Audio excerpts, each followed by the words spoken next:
नमस्कार। आज हम मीराबाई के चर्चित पद माहिरी में तो लियो गोविंदो मोल पर चर्चा करेंगे। पद इस प्रकार है। माहिरी में तो लियो गोविंदो मोल, कोई कहे छाने कोई कहे चौड़े, लियोरी बजंता ढोल। कोई कहे मुहंगो कोई कहे सुहंगो, लियोरी तराजू तोल। कोई कहे कारो कोई कहे गोरो, लियोरी अमोलक मोल। याही कूं सब लोग जानत है, लियोरी आँखी खोल। मीरा के प्रभु दर्शन दीजो, पूरब जन्म को कोल। मीराबाई का यह पद मायरी में तो लियो गोविंदो मोल द्विअर्थी। इसकी प्रथम पंक्ति पर हम ध्यान देते हैं। मायरी मैं तो, देखिए मायरी यह एक भाव समाधि के अंतर्गत आत्मालाप यह भी हो सकता है। मीरा गिरधर गोपाल के आगे नृत्य करती थी। नृत्य करने का, गाने का मीरा का सहज स्वभाव था। मीरा अपनी मौज में, अपने आनंद में संबोधन भी कर रही हैं और स्वगत कथन भी, स्वगत अपने भाव में कैसे कह रही हैं। मायरी, हे माँ, मैं तो लियो गोविंदो मोल, मैंने गोविंद को मोल ले लिया है, मैंने गोविंद को खरीद लिया है। मीरा बहुत अधिक आनंद में है तो कह रही है मैंने गोविंद को मोल ले लिया है, खरीद लिया है। इसका एक अर्थ हम यह भी ले सकते हैं, हे माँ, मैं तो, मेरे मैं को, मेरे अहंकार को तो गोविंद ने मोल ले लिया है, गोविंद ने खरीद लिया है। स्वाभाविक है उनका इसका प्रथम अर्थ मीरा के भक्तिजन्य गौरव के संदर्भ में, और द्वितीय अर्थ जिसमें अहंकार के विलय की बात, अहंकार के विसर्जन की बात, अहंकार के प्रभु द्वारा खरीद की बात कही गई है। यहाँ लोक कल्याण के लिए मीरा हमें अपने मर्म को बताना चाहती हैं। स्वाभाविक है, मैं तो, गोविंद जब, ईश्वर जब हमारे मैं को खरीद लेंगे तो हमारे पास अहंकार के लिए कोई स्थान नहीं रह जाएगा। स्वाभाविक है, अहंकार हमारे लिए कभी कभी किसी भी प्रकार से जाने अनजाने पतन का कारण हो जाता है। आगे मीरा कहती है, कोई कहे छाने, यह लोग, दुनिया कहती है, दुनिया के अपने अपने विभिन्न मत होते हैं। तो मीरा कह रही है, कोई कहता है छिपकर मीरा ने गोविंद को मोल ले लिया है, कोई कहता है प्रकट चौड़े, प्रकट रूप से ले लिया है, लियोरी बजंता ढोल। मीरा अपना निष्कर्ष देते हुए कहती हैं, मैंने बजंता ढोल, बजंता ढोल के अर्थ में एक हो सकता है प्रकट रूप से, मैंने स्वयं को प्रकट कर दिया है कि मैं कृष्ण की हूँ, अथवा तो योग के माध्यम से समस्त क्रियाओं के संपूर्ण होने के बाद मुझे यह अनुभूति स्पष्ट रूप से हुई है कि कृष्ण ने मुझे खरीद लिया है।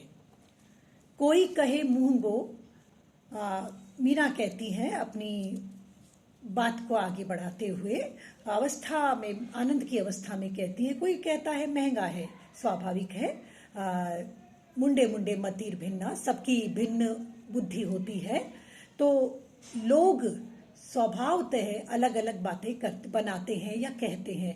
तो मीरा कहती है, मुझे कभी कभी सुनने में आता है अथवा मुझे ऐसा लगता है, कोई कहे महंगो, कोई कहता है बहुत महंगा सौदा कर लिया मीरा ने।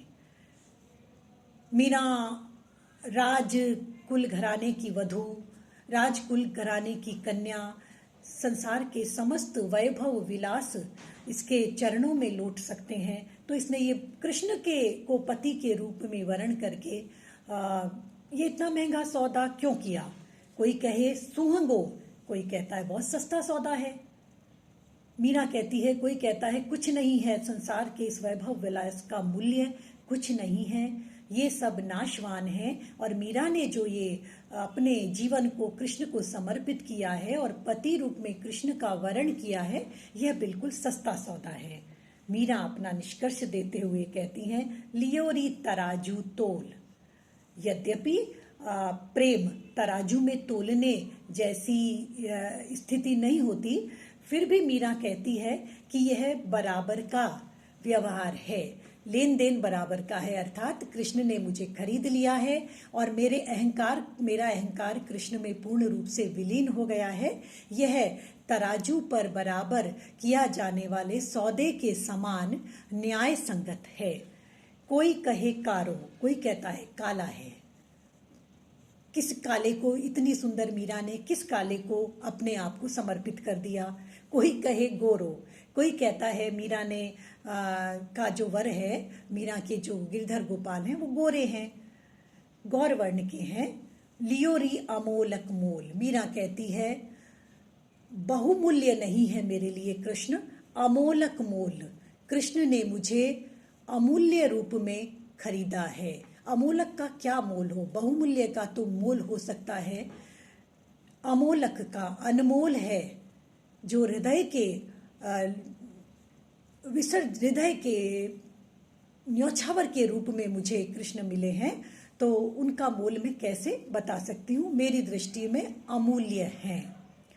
याही को सब लोग जानत है, मीरा कहती है मेरी जो अवस्था है उसे सब लोग देख रहे हैं, अपनी अपनी मेधा के अनुसार, बुद्धि के अनुसार समझ रहे हैं, अपना अपना भाव मेरे प्रति व्यक्त कर सकते हैं। मेरा ये कहना है, मीरा कहती हैं, लियोरी आंख खोल, इन चर्म चक्षुओं के परे दिव्य दृष्टि से मैंने कृष्ण को अपने हृदय में बसाया है। आंखें खोल, नेत्र खुले हुए हैं, अर्थात परमात्मा ईश्वर ने, भगवान ने अपनी कृपा से ही मुझे मेरा वर्ण किया है। मीरा को प्रभु दर्शन दीजो। अब अपने भाव की फलश्रुति की अभिलाषा व्यक्त करते हुए मीरा कहती हैं, हे प्रभु श्री कृष्ण, मुझे दर्शन देना, मुझे आपके साक्षात दर्शन हो। मैंने भाव में जिस प्रकार से अपने ये समस्त स्थिति अवस्था को व्यक्त किया है शब्दों के रूप में, यही पर्याप्त नहीं है। कृपया मुझे अपने साक्षात दर्शन प्रदान करें। और वो दर्शन मीरा को होने ही चाहिए। इसके लिए मीरा कहती है, पूर्व जन्म को कोल का अर्थ होता है करार का अर्थ होता है परस्पर किया गया परस्पर ली गई प्रतिबद्धता, परस्पर दिया गया वचन। पूर्व जन्म को कोल। मीरा पूरे विश्वास के साथ कहती हैं, हे गिरधर गोपाल, आप मुझे अपने दर्शन अवश्य ही प्रदान कर कीजिए, क्योंकि पूर्व जन्म के कौल के कारण, पूर्व जन्म के करार के अनुसार, पूर्व जन्म के वचन के अनुसार आपने मुझे माधवी के रूप में, जब मेरा पूर्व जन्म माधवी के रूप में था, तो आपने मुझे यह वचन दिया था कि नर रूप में जब तुम इस संसार में अगले जन्म में मीरा के रूप में आओगी, तब मैं तुम्हें पुनः दर्शन प्रदान करूंगा और अपनी समर्पिता के रूप में तुम मुझे प्राप्त करोगी।